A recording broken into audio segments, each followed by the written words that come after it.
good. The Medio bindings, been using them quite a bit now. Haven't popped out of them yet. I'd say the biggest difference is looking down and seeing the toe of your boot.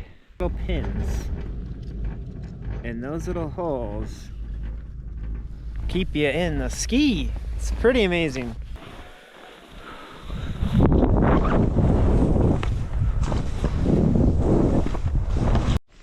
So to get into these things, you gotta step in there, make sure the pins are in there, and then step down hard. And now we're in downhill mode. I think I'm in there now. Step down hard. Good to go. So to get into touring mode with these things, a little bit of a pain. We go up into that zone there where it's locked up in the upright position, and then push down. Oh. And then flick that thing over, and then we're locked and loaded. This thing won't grab your heel now, it's a little bit behind it. The only issue is it kind of ices up as you're going, but we'll see that here in a minute.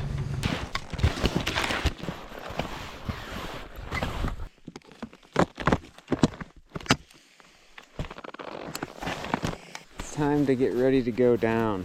Normally, I would just click the binding in with my pole on the Outlaws and rip my skins off without getting out of my skis.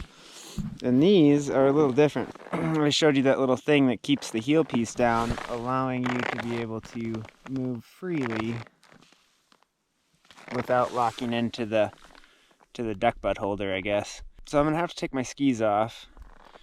It's feasible to possibly kind of hit that thing with your boot in, but there'd have to be no snow packed in there. There's quite a bit of snow packed in there, so I gotta get the snow out. It's not that big of a deal to take the skis off, but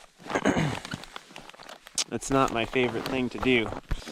We gotta go find this little thing here and press it, and it bam pops up with some force there. Looks like everything's pretty clean in there. A little bit of snow, but pretty clean. And now we'll get ready to go into downhill mode, and then we step down hard and it locks in there, but we're still in this kind of detente mode where it's not really doing much. So then we got to go forward, and then we're in straight up downhill mode, locked and ready to go. Get the thing off of there.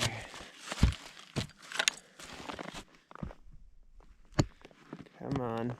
I think we're in. Step down, up, lock the toes in, the leash back on. So the den, or the releasability on here, is a little funky. It's accessed by a little screw right here, and then over here, I don't know if you can see that, but there's these little marks, and the edge of this black piece here, you kind of line it up with one of those marks, and you get 1 out of 4 or 5 there, it looks like. I did, when I put them on there, I cranked it down a little too hard, and that black plastic piece inside this clear thing actually kind of like flipped up. It went beyond its highest setting and flipped up. So all you have to do to fix that is just unscrew those 2 little screws on the plastic thing there, the clear plastic thing, and then you have access to the inside of that. And no big deal to just kind of flip it back into its proper orientation, which is pretty obvious when you get in there. But once you get used to it, I really like it. It feels a lot more like a 75mm turn to me. Pretty chill. And really, you can rip on them. I haven't had too many issues so far. Few packing of snow, which is a common problem with these under the foot and whatnot, and some packing of snow in the claw when you're in touring mode. They were a bit intimidating, not intimidating necessarily, but just annoying to set up, because I'd really rather just grab a pair of skis and put them on my feet and go as hard as I can, and not spend the time getting them to where I want them. I think we put that inside of that. Put this back on here. Apparently. Oh.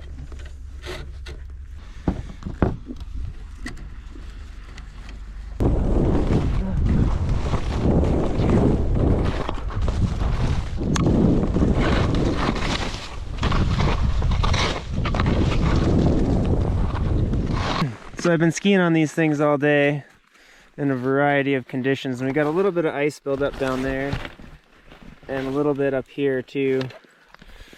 I don't think that's too big of a deal. Just get it out with the pole. I think we're pretty clear ice down there and then up here.